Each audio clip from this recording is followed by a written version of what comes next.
You're listening to the AfterBuzz TV network, now the largest new media platform on the web, and your #1 source for after-show entertainment. Very good, Keith Johnson.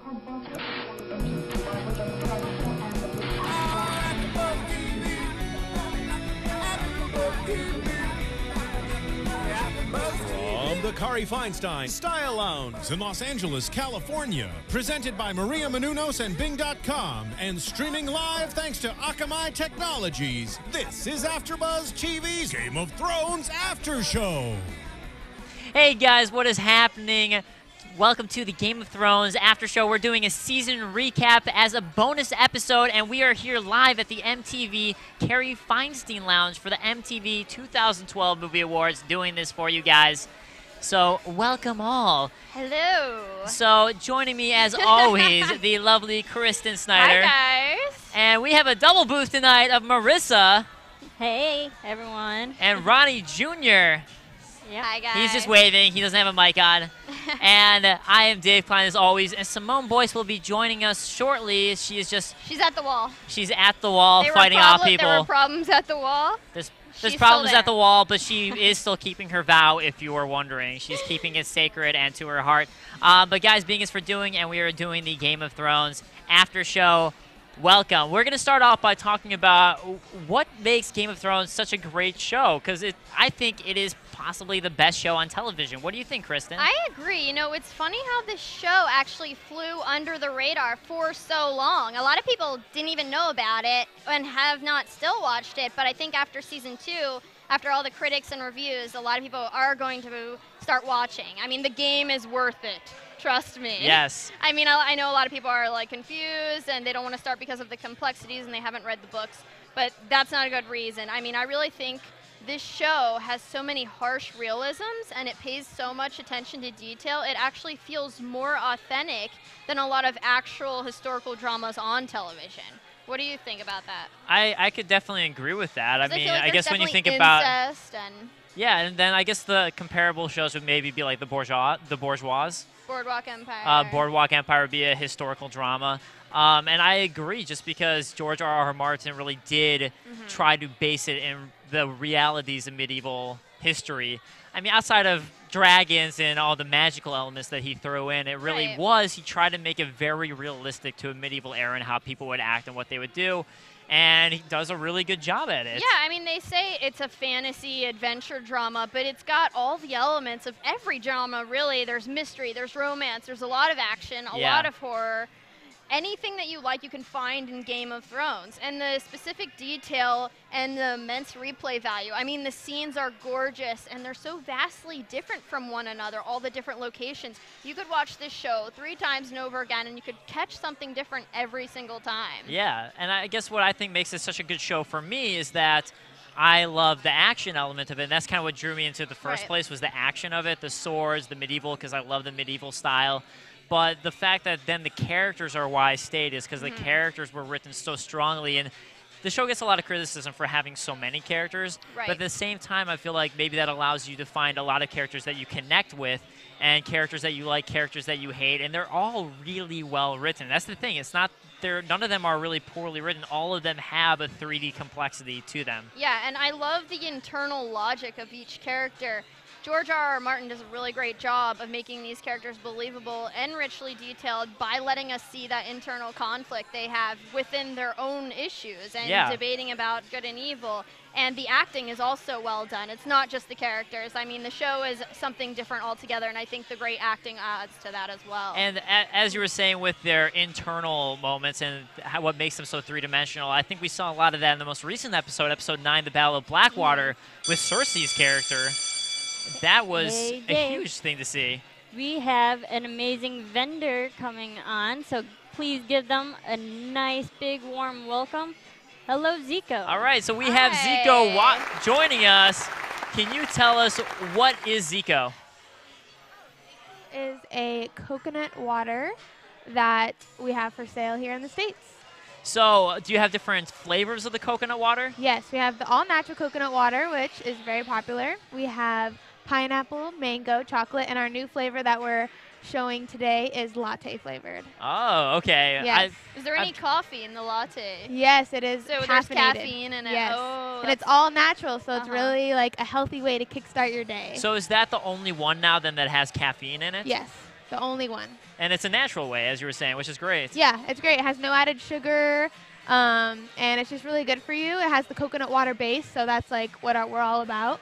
And today we've just been having everyone try it, and it seems to be a pretty big hit so far, so that's good. I feel like coconut water has just blown up in the past couple of years. Yes. And I'm sure Zico is a big reason for that. Are there going to be a lot of new flavors that you guys are hoping to introduce in the future? Right now we're just kind of like focusing on latte, which is coming out in the fall. So But it's not even out yet. no, it's exclusive. Oh, so Exclusive right here, here. exclusive. Yes, exactly. AfterBuzz TV exclusive. So, yeah, so everyone seems to be liking it. So that's like our only flavor we're working on right now, kind of like, you know, making sure that people like it and that it's like going to be a big hit in the market, you know? Yeah. Yeah. All right, well, What's that's your great. favorite flavor? I do like the latte. Today is my first day trying it, and I Yeah. kind of am like addicted. I'm getting, yeah, it's good. So fall cannot come soon enough for No, you. I'm like so excited. I'm getting coffee wasted over there. But the chocolate one's really She's good really too. hyper right now, too. I'm just like amped. No. Ready to go. Yeah. That coconut water, wow. Yeah, who'd have thought, right? It's just like I'm all naturally Yeah. like going. That's great. Well, it sounds like a healthy way. It's probably, since it adds that water element to the coconut, well, not the coconut, but to coffee, I'm sure that makes Yes. it even healthier. But the great thing about coconut water is that it replenishes you after you work out, and that's like what we're all about, like replenishing the athlete after, you know, they have a hard day at the gym or wherever Yeah. they're doing. So, you know, it has the 5 electrolytes that you use when you sweat, so it like replenishes everything that you need, which is what you need after you work out. So it's good, and they all have that, and then all the other flavors have like only 6 calories, you know, no added sugar and stuff, so it's just a easy way to Where are feel those better. 6 calories coming from? I want to- 60, Oh, but 60. that's good. It's low cal. Yeah, very low. Well, I'm sure from the coconuts themselves, because that's where you get Yeah, the exactly. water from. Yeah. I shave coconuts on everything. I really enjoy coconuts. Oh, so. see, you'd love it. So you have to stop by now. I will. Yeah. And so try it's the good. latte flavor. The latte Ooh, flavored, I'm excited. exclusive. Exclusive. So now that there are a lot of competing coconut water brands, what do you think separates Zico? I think that we're selling to the athletes, you know, like we want to replenish them. We want to help them after their workout. We want to give them something to drink that will make them feel just as good as they did before the workout, you know? So it's good to drink before, after, and even just like a day at the beach, you know, you want to feel hydrated without maybe just drinking plain water, you know, have that little extra kick. So All right, great. Well, Yeah. thank you so All much right, for thank joining you. us. We Thank appreciate you. it. yeah, nice to meet And you we'll guys. definitely give it the new flavor a try afterwards. Latte is coming in the fall. Oh yes, beware. Latte. Like winter is coming. in Game of Just like Thrones. winter. Winter's coming in the fall now. Now we know Yes. winter and lattes in the fall. Maybe there'll be a winter flavor, like a peppermint. That'd be That be would be amazing. awesome. We're giving you ideas. Peppermint flavor coconut water would be amazing. So let's get on to the actual recap then of the show. Okay, we can do that. So we're going to start with talking about Arya's storyline. And Arya sort of started out with she was on her way to the wall. Speaking of the wall, she was on her way there with Gendry. And there was the whole hunt for the bastards. And through this, they ended up getting captured and taken to Harrenhal, Where we met the tickler. where we met the Tickler, the greatest torturer of all time, who put rats in and had them gnaw through your body to torture you out. I don't want to know what that's like. I Are do you not. sure? I think it No. would be a But blast. I would really like to have a friend like Jock and Hagar. Yes. Jaqen, when he was first introduced, you're really not sure what to think of him, I feel like. And you really learn to think of him as an amazingly cool badass, I would say. Right. That would be my exact terminology for that. I really hope that he continues to follow Arya and her friends now that they've left Harrenhal.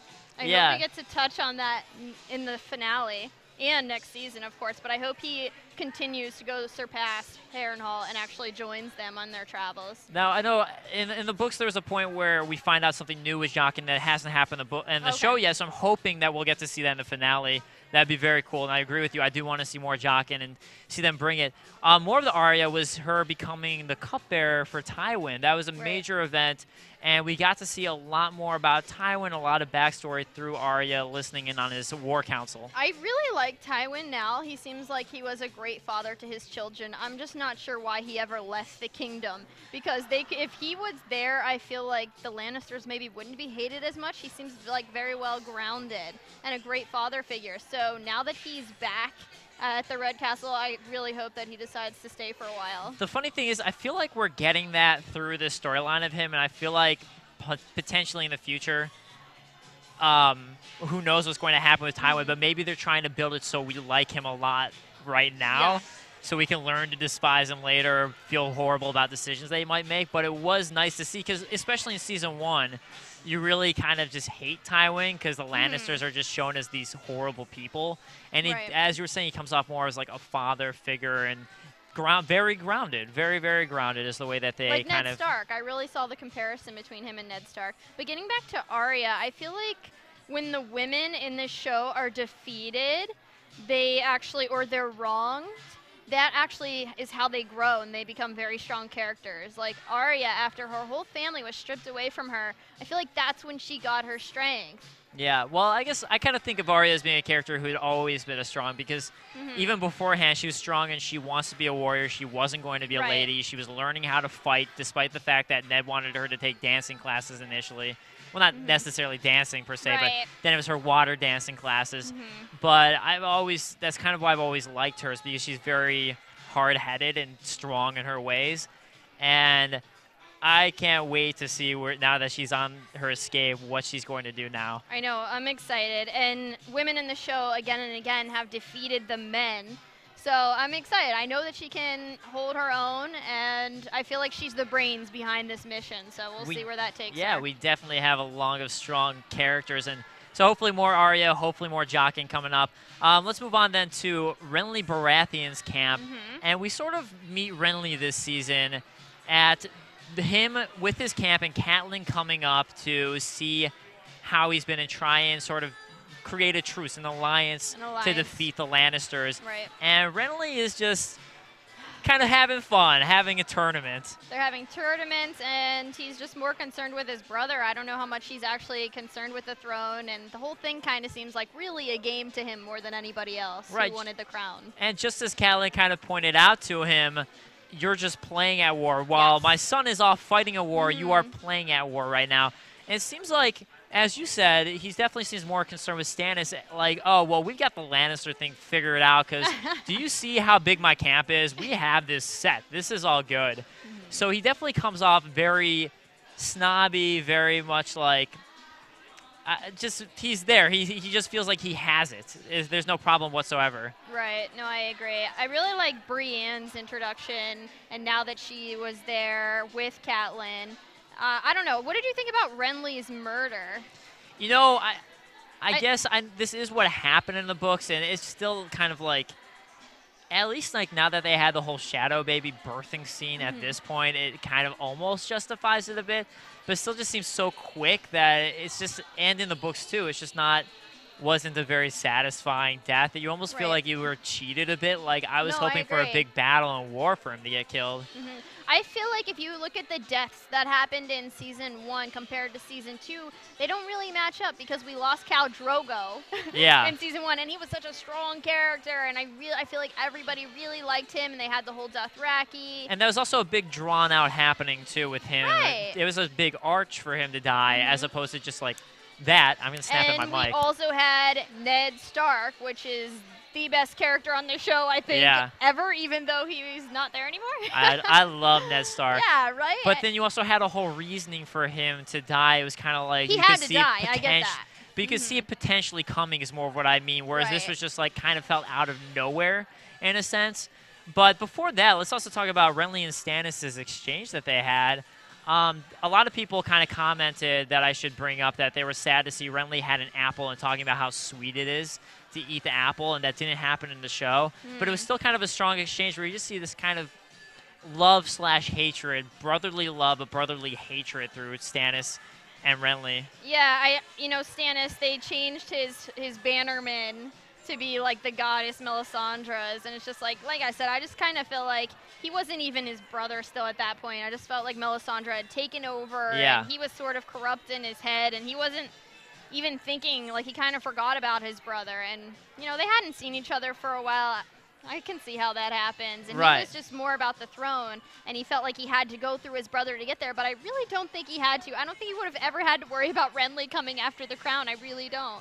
Well, I don't know. I think Renly did come after the crown, and they were both. I feel like with you talking about the realism of medieval times, I think this is an perfect example of that. Two brothers who want the crown. The older brother's supposed to get it by rights, but the younger brother feels like he should have it. I think that happened a lot in medieval times. Oh, absolutely. And this is just another very realistic seeming example of two brothers who do want to love each other because they're brothers, but they both want the same thing. And unfortunately, the only way to get it is by killing each other. Yeah, it's nice to see that little bit of humanity in these characters. However, I didn't see any brotherly love in between them at all. So if there would have been something like that, maybe it would have made it a little more dramatic. Yeah. How Renly died, but I found something like lacking in that relationship, and so when Renly died, I wasn't actually that upset. Yeah. I was just like, cool, Shadow Baby. Oh, Renly's dead. I feel like we should also talk about Marjorie here with Renly's relationship with Loras. I feel like Marjorie, it's important to note that it seemed like she just didn't care that Renly was having this relationship with Loras, as long as she got to be a queen and have a child who was going to eventually be a king. That seems to be all she really cares about there. I'm really surprised about how many women actually want to be a queen, too. It's not just, a race to be a king. So many women want to be queen as well. Yeah, and it definitely seems like after learning a lot of what Cersei's talking about, it seems like that it really isn't that great to be a queen. No. It's not necessarily the best thing. It seems like it's a lot more talked about than it's not what people think it is. Yeah. It's the magic in the hat. So before we actually, let's talk about then after Renly got murdered, Brienne and Catelyn escape, and I love Brienne's character. Yeah, I love her character too, and I feel like she seems she's going to be big. Right, I know you said something about her matching up with Jaime, but I really see her with, like, the Hound because he's so huge and she's big, and now he's heading north and she's heading south, so I feel like maybe they'll cross paths, right? It does seem like they could cross paths. I just feel like Jaime, and just for those of you who are wondering, I've read the second book. I haven't read further, so this is me just speculating now. I feel like potentially, since they're together, they both love fighting. Jaime and Brienne could potentially end up hooking up in some way because they have a lot of similarities, even though Jaime is banging Cersei, who's supposed to be the hottest girl in the land. I don't know why he'd give that up, but at the same time, it seems like they have a lot in common. Right, no, I agree. But before we move on, I do want to mention that we do provide this show completely for free, and that way we love it if you can support us in any way possible, whether that be going on iTunes and commenting and rating us. We love reading them. We'll definitely respond to them. Go on YouTube, comment and rate us. We will respond. We love reading them. Or go to AfterBuzzTV.com, where you can join the live chat every single week, Sundays at 9 p.m., and we definitely do interact with you guys. Yes. We love seeing your comments. And you can go to AfterBuzzTV.com. There's a link on the top right for Amazon. If you click on it, you'll go to Amazon.com, and you can buy anything that you're going to buy in the first place for the exact same price, and just by clicking that link, it'll help support us. So whether it be the new LP to Shadow Baby, you can buy that from Amazon. The new song. Or some Globies. You can definitely buy some Globies or Dragon Facts. Duck sauce. And Zaro Duck Sauce. Can't forget that. AfterBuzz Definitely exclusive. buy that there. AfterBuzz exclusive. All right, I want to talk about Rob. Yeah. I really like Rob. I feel like it's unfortunate that he's inherited his father's responsibilities and that they come at a cost, because it's a bit of realism sort of seeping into his world, because he thinks that, he's trying to uphold these values that nobody else really is right now. Yeah. And I feel like Talissa coming in is sort of a crack in his worldview, allowing him to sort of question, how much his happiness should play into his own life because, you know, he's supposed to marry a Frey girl. Right, and we definitely see with the whole Frey girl thing, at least at the time in season 1, he's just sort of like, okay, whatever, I'm going to do whatever I can to save my father. And in a way, he's almost robbed because I think it was after that point that Ned got murdered. So it was just like he has to marry this girl he's never met before, he doesn't necessarily like, and that's just kind of the way, again, this medieval world is, which sucks for him. And now he's met Talisa, who he really likes and really would much rather be with, but he's promised to a Frey girl. So that definitely seems like it'll cause some problems in the future. Right. And Catelyn mentions it too. Like, I think Catelyn's frustrated with him. Like, don't be messing around with this girl. But don't you kind of want happiness for your son? Don't you want the best for your son? I know it's all politics, but I really like how Talisa comes in, and also Ygritte with Jon Snow. And the women are forcing the men in the series to confront their own idealism and their beliefs about the way the world is in their eyes, and in a crucial way. And they ask deep questions that get them questioning, you know, why is Jon at the wall? Why is he so faithful to the wall? And Robb, why is he marrying this girl? You know? Right. So I really like that there's someone in there like challenging those characters. And I guess I get for Catelyn, it's her whole, especially Tully way of honor, doing what you're supposed to do. Right. But it's just like at the same time, you would want happiness for your son, and that would suck. That's got to happen. But again, that's just kind of the way the world is in this medieval moment in time.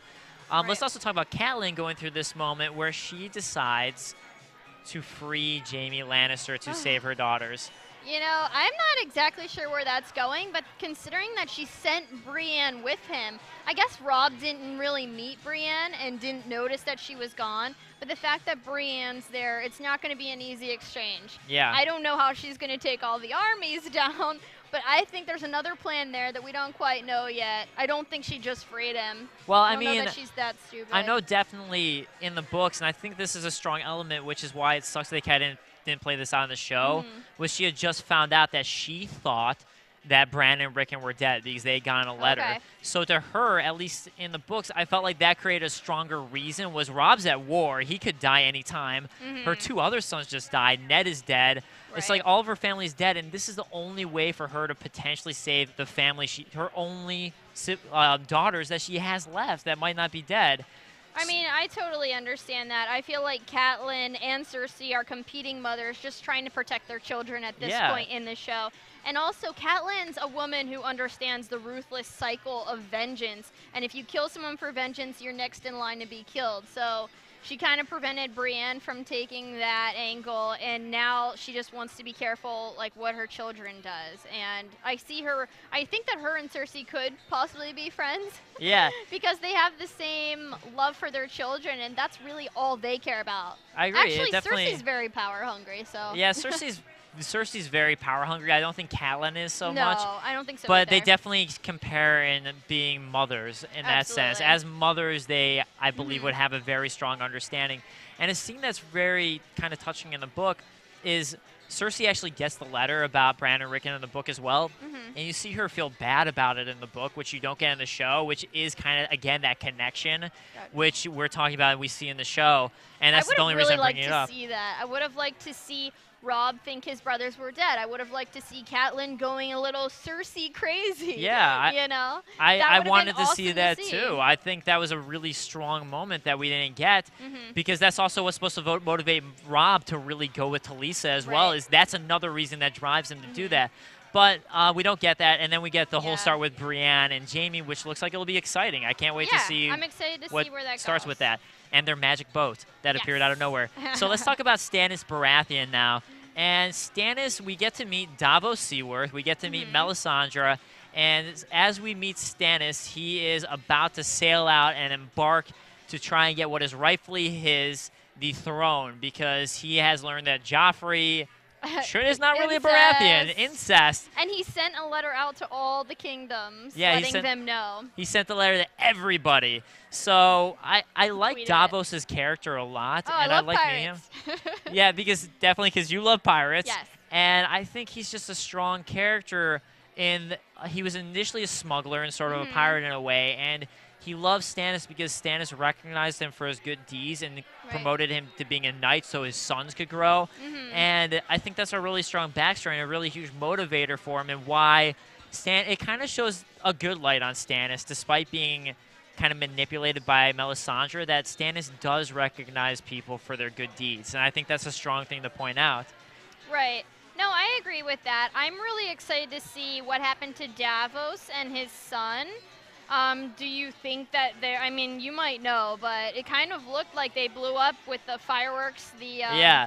I mean, the one thing I will say wildfire fireworks is it looks like they got destroyed by the wildfire. Yeah. It looks like it. I mean, I'm not sure, but it looks like they got blown away. Always trust your gut. He was very hesitant going into that situation. And he was even more hesitant so in the books, too. But as we see with the explosion, he is literally at the helm of the fleet. And then the boat sails right next to him when it gives the giant wildfire explosion. Yeah. So... And he's just flown off of the boat, but probably dead, maybe not. We're not sure. He's a pirate, though. I'm sure he can swim quite well. And pirates, they know what they're doing. But we also get Melisandre here, and we get her whole birthing of the shadow baby moment. I'm not sure why she wanted that so much. Why she wanted to birth this as shadow baby, you know? She's just a weird person. I guess, like, out of everyone here, I guess the only thing I could say is she really believes in her God and wants power for her God.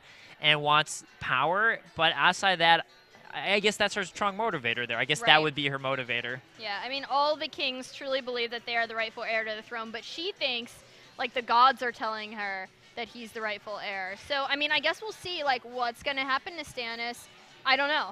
I think it's important to touch on this just because of the whole religious element that you guys were, that you talked about in your special report before. And how it seems like this is really, the religion's always been there, but this is almost bringing it to a really big forefront to the show. And it seems like it's going to be even bigger and bigger in the future, this religious debate. I mean, we'll see. She wasn't there when they did the attack, and I don't know if that was a good idea or a bad idea. If I have magic, I'm probably going to use it. We did get the argument with Stannis and his son.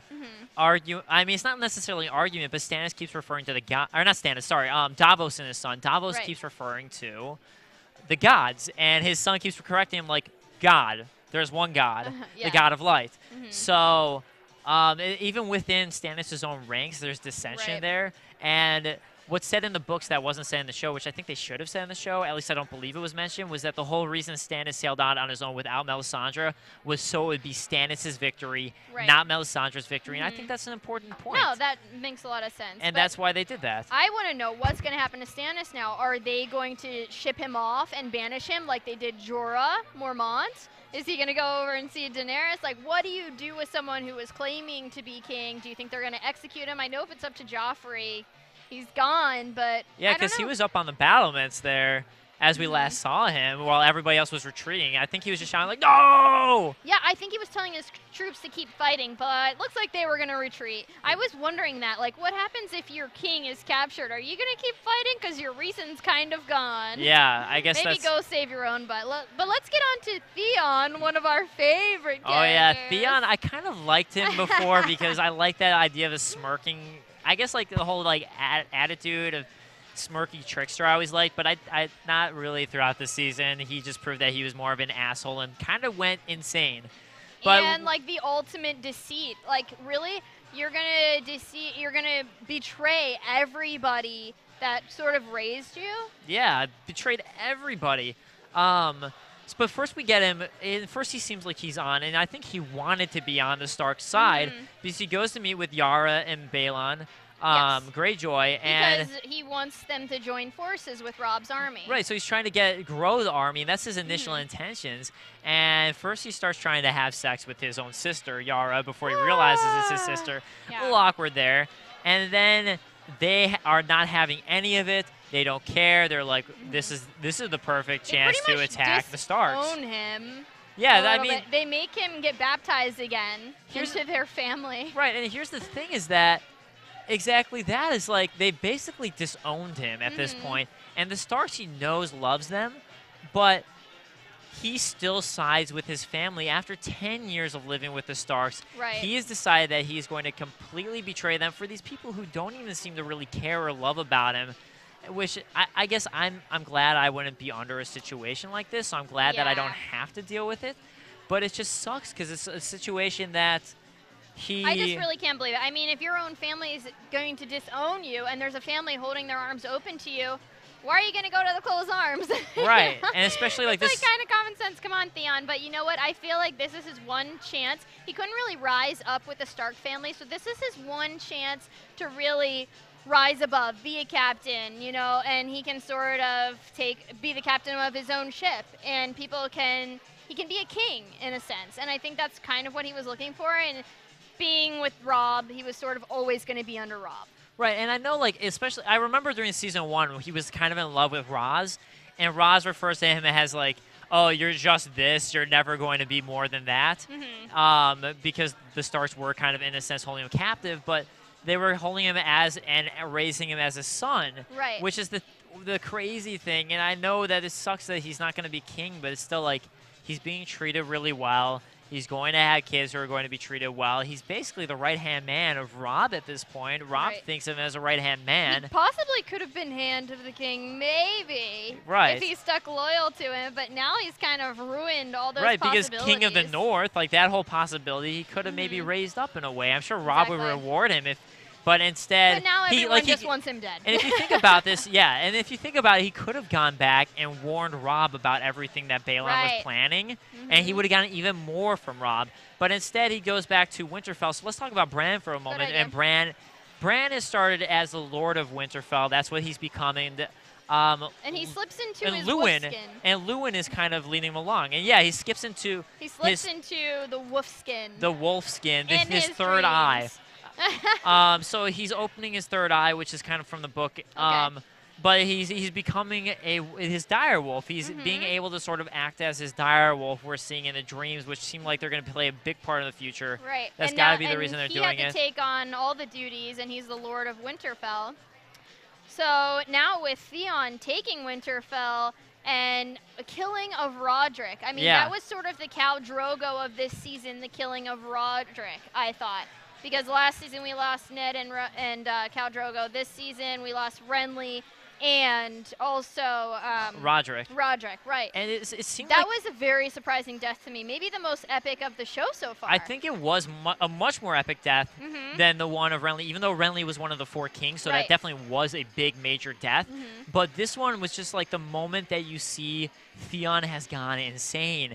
And you Roderick just basically tells him, you've lost it, straight to him before he gets murdered. And I think the actor who plays Theon Greyjoy did a great job. Yeah, Alfie did a great job portraying Theon going insane. He just did this great job of this man who's just lost. Yep. So after this happens... Kills the farmer's boys. Right, the farmer's boys are killed. And we get this great moment with Osha, too, or Asha. Sort of deceiving Theon and then escaping with Bran and Rickon.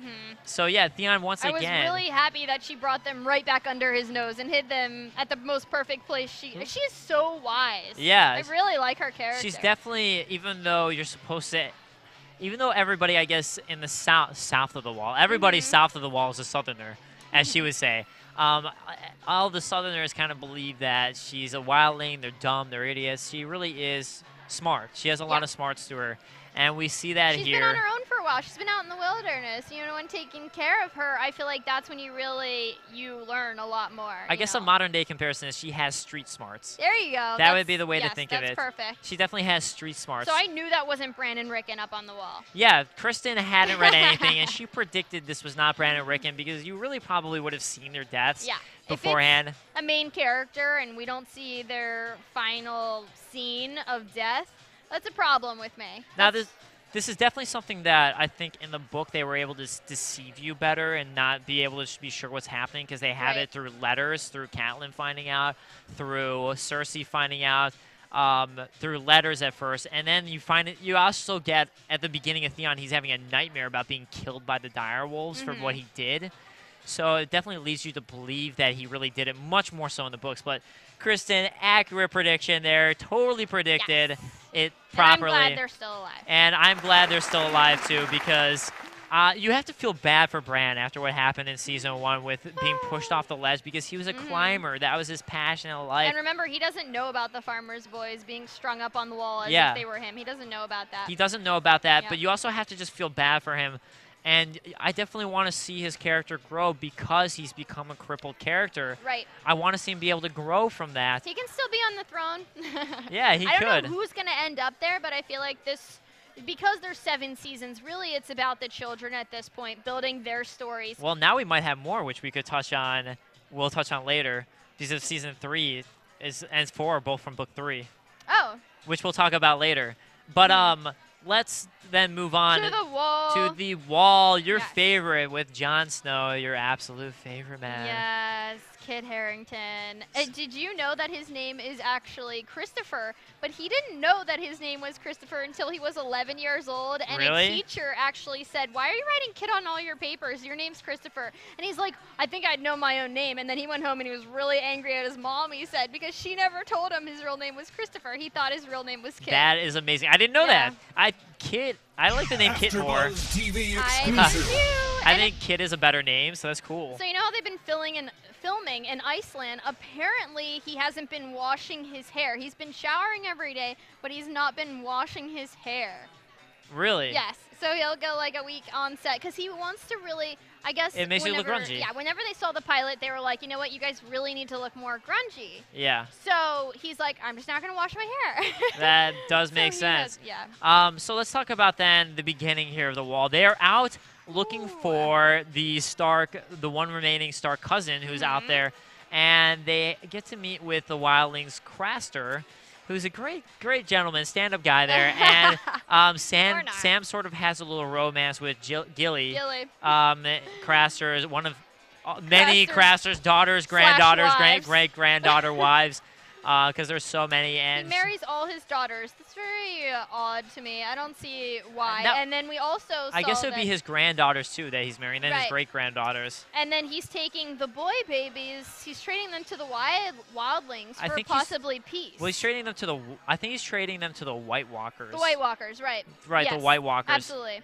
So yeah, it's definitely for like a sort of peace or something. Yes. So I think we'll probably see that again in the future. I think Craster's going to come back, especially with Gilly too, because Sam sort of had that moment. And why else would you have that moment with Sam other than to bring it back? And then they move on from there, and Jon sort of scolded for hating what Craster's doing. And he's sort of told, like, hey, look, this is just how it is. Sometimes you have to make alliances you don't want to make, which sort of makes you think, like, well, I thought we were the good guys. I thought we were fighting Right. for good things. Why are we protecting these horrible people? I thought that's what we were fighting against. Yeah. people Once like this. again, it's that crack in what you've always believed. Yeah, A little which bit we of see realism a coming lot in. of in this, that crack in what you believe, a lot of realism, especially with Cersei and Sansa later, which we'll get to when we talk about them. But they set up a camp, and Jon leaves to go with all of the Rangers. So Jon leaving to go with the Rangers to go kind of scout out what is going on, what are the wildlings up to, because they're sort of starting a war. Uh-huh. And he meets Ygritte at this Right. point. Ygritte. And she, Very interesting love yeah, they have this like relationship there. kind of relationship, yeah, where she is sort of very sexual towards him. He decides to let her go, and this, I guess, like, she's kind of making him question the wall in a sense. Like, why are you making this commitment where you can't have sex with a girl? That's insane. We're free here, but beyond the wall. This is better because you just made a commitment to not have sex with anybody. What are you thinking? Your whole life is kind of ruined. But, you know, he went to the wall so he could rise up. And do you think he's doing that successfully?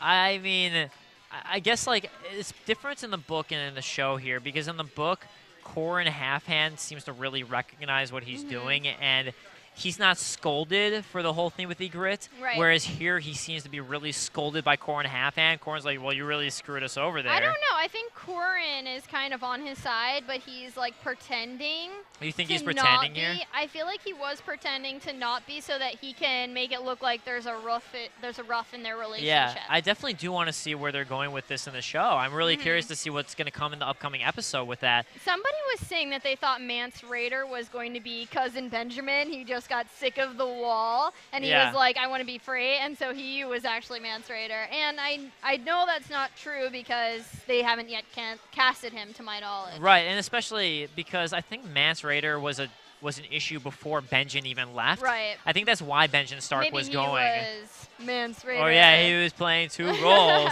But I don't really think so either. But I mean, it's possible. I don't think so. I really think that John would have actually got his chance to be in the spotlight, given everything that actually happened with his family falling apart. If he had just stayed a little bit longer, he could have been the bright and shining armor. Yeah, but I guess that's the other thing with the Wall is he does sort of question it when he comes to the Wall, too. He's questioned by Tyrion at the very beginning of Season 1, like, you realize the commitment you just made? You just made a commitment that that basically we had to find people from prison to make this commitment that you just made willingly on your own.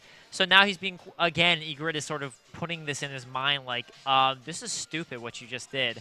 So I think I didn't necessarily I don't know what's going to happen there, but I think it'll be cool to see what happens with them being captured now and Ygritte sort of being like, no, spare him. And they were captured by Rattleshirt. She said we're even now because she kind of saved him. But I want to see what happens there. I want to see John rise, and hopefully he gets rid of those kind of soap opera looks that he's been pulling. Right. But I'm excited for where they're taking that story. And I just feel like, you know what? I don't know where I was going with that. Okay. So before we move on, though, I feel like I should talk about GameFly. Yeah, do it. So again, another way, guys, you can help support us because we do release all of this totally for free would be to go to GameFly, and it's sort of like the Netflix of video games. And you can get any game, order it to you. And if you go to gamefly.com/AfterBuzzTV, you can get a free 15-day trial to GameFly and check out that it really is just like the Netflix for video games. Very cool stuff there. You can check out Diablo 3, which just came out, the new Game of Thrones game, which just came out, Dragon's Dogma, which looks badass. So check it all out by going to GameFly through us, and you pay less than $60 for a game. Check it out. So let's move on now to Daenerys. She is searching through the desert as we first see her, trying to follow the Red Comet, and things aren't going well at first. Everybody is dying as she's going through this. Dragons aren't eating. It's a tough trip. And she's trying to give them horse meat, and I think we find out in the show that dragons are the only creatures other than humans who eat cooked meat. I don't know if we found out in the show. I did not know that. That must be in the book. Okay, so that was in the book. I guess that's good to know. But I think that's a cool piece of knowledge. Dragon fact right there. They're supposed to be they only eat cooked meat like humans do. So speaking of women who were wronged and find strength in that, I really feel like Daenerys, her brother wronged her, had her like pretty much raped, sold her off, and because of all those experience of her being wronged and raped and the troubles and the starvation, all of that, I feel like that's what gave her strength to carry on, and she found power in that. I've been through all this. I was in a fire. I came out untouched. I agree. I think she definitely found a lot of power in that.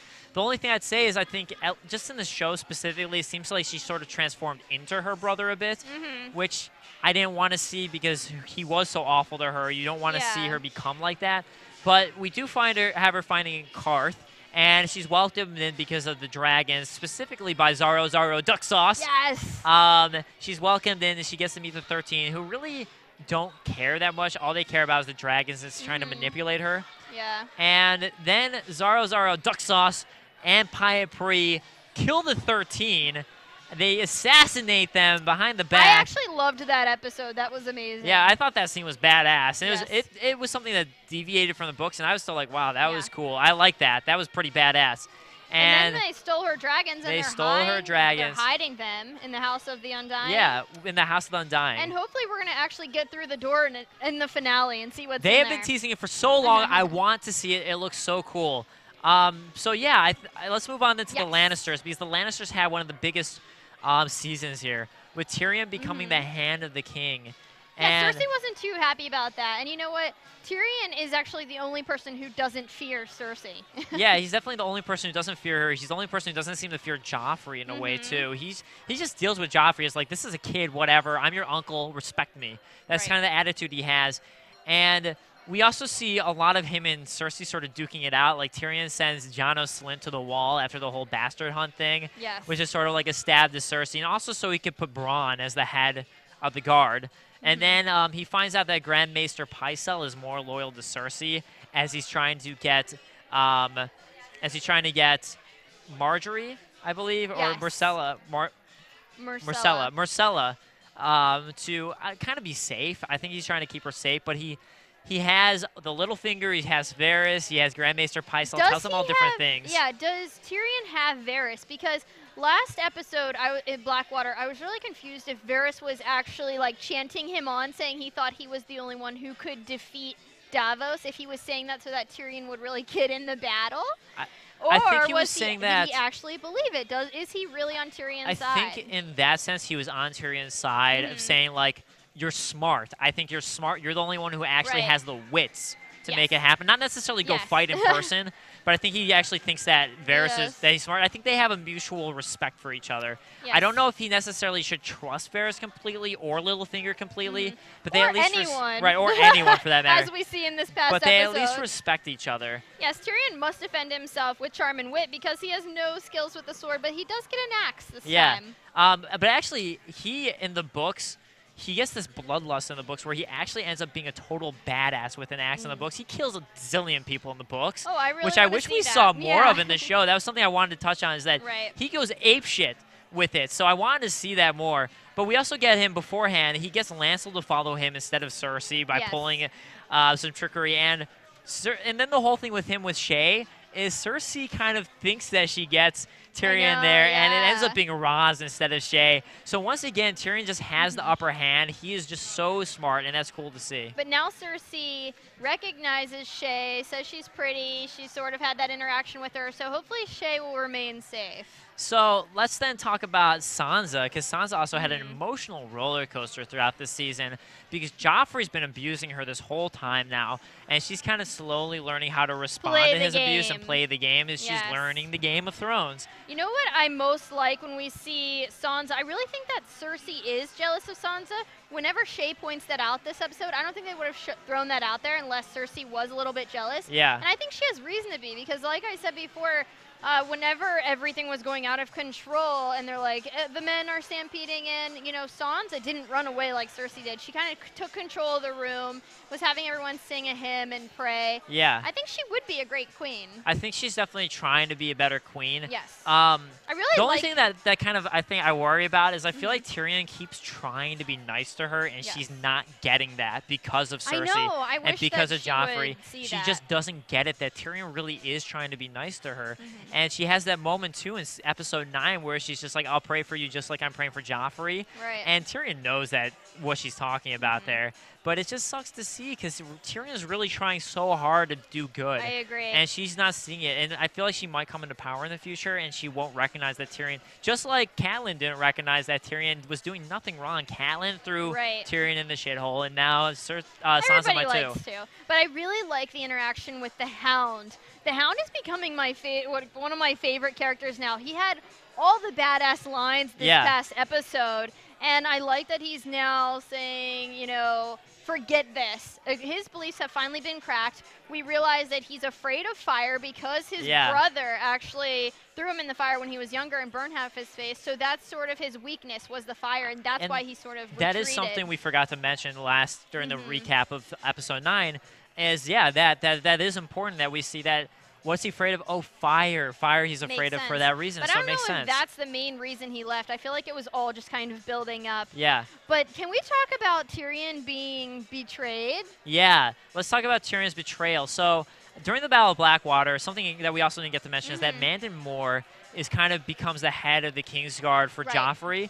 And Joffrey says, stand here and represent the king for me while I run off and hide. So Tyrion's doing a good job killing people. He's doing great, especially in the books, but also here's doing great hacking people up, killing them. And then all of a sudden he looks at Mandon Moore, and Mandon Moore slashes his face. And you're just not expecting, why did he betray him? I don't know why. I have no idea. And I want to mention that Tyrion's squire, Podrick Payne here, is the one who saved him. Yes. And we've been seeing him kind of throughout the show, and I'm glad that we have been seeing him a little bit. He's not mentioned much, but here he saves Tyrion. Right, and it was weird that Varys actually asked him earlier in the episode, do you trust Podrick? And he's like, oddly enough, I do. Yeah. But, you know, I just thought that the guy that, what's his name? The one that actually slashed him. Mandon Moore. It's a problem that I'm saying what's his name, because I feel like it should have been someone betraying him that we really could have recognized, because I had to watch the episode again to really realize that Tyrion was looking up at him and kind of smiling, and right before he gets the slash in the face, because he thought, you know, he would protect him and he was okay for the moment. Nope.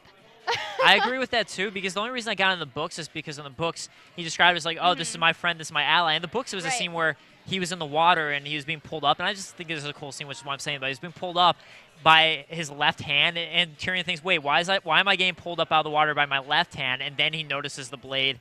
Very cool scene.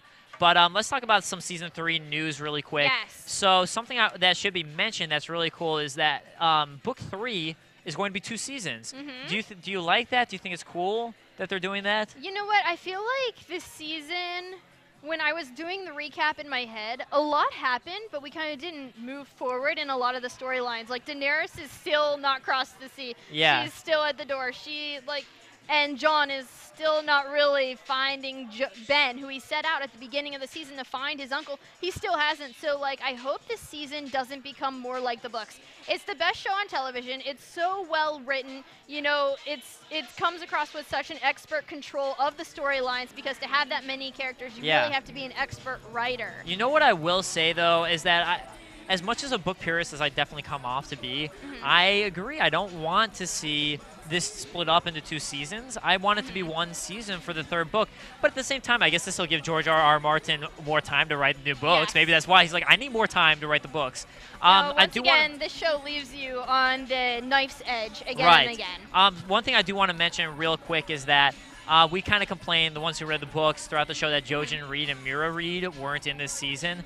And apparently they were cast or looking to be cast for the upcoming season. So they are going to be here. So that's cool to see. Beric Dondarrion they've been casting, who's Brotherhood Without Banners. So exciting. We're going to get to see them. Can't wait for that. And yeah, it's just I'm kind of sad that Storm of Swords is going to be 2 seasons. Yeah. Even though I am kind of a book purist, I want it to be 1 season. I'm glad that the show is going to continue that long, but I hope that it speeds up and there's more action. Right. But anyway, I feel like there needs to be a big death in this finale, so I'm really excited for Sunday and to see. There absolutely has to be a death. What do you think? I agree. I want to see someone get killed, and I don't want to ruin anything because I have read the full book. I don't want to ruin anything, but I cannot wait for Sunday's episode, especially see the House of the Undying. It better happen. But guys, I am Dave Klein, and you can find me on Twitter at @TheDaveKlein. That is Klein, or on my website djk-online.com. Hey guys, I'm Kristen Elizabeth Snyder, and you can Google Cinematic Escape and check out my blog, or Bing it, because Bing is for doing. Yes. Or I'm also Cinematic Escape on Twitter. Thanks for checking us out, and we'll see you guys Sunday for the finale. We will see you Sunday for the finale. From Bing.com, executive producers Maria Menounos, Kevin Undergaro, Phil Svitek, and the entire AfterBuzz TV staff, we would like to thank you for listening to the AfterBuzz TV network. To watch or listen to other after shows and post comments or questions, be sure to visit AfterBuzzTV.com. I'm Sir Richard Wentworth, and this has been a presentation of AfterBuzz TV. Buzz you later. The views expressed herein are those of the hosts only and do not necessarily reflect the views of AfterBuzz TV or its owners or principals.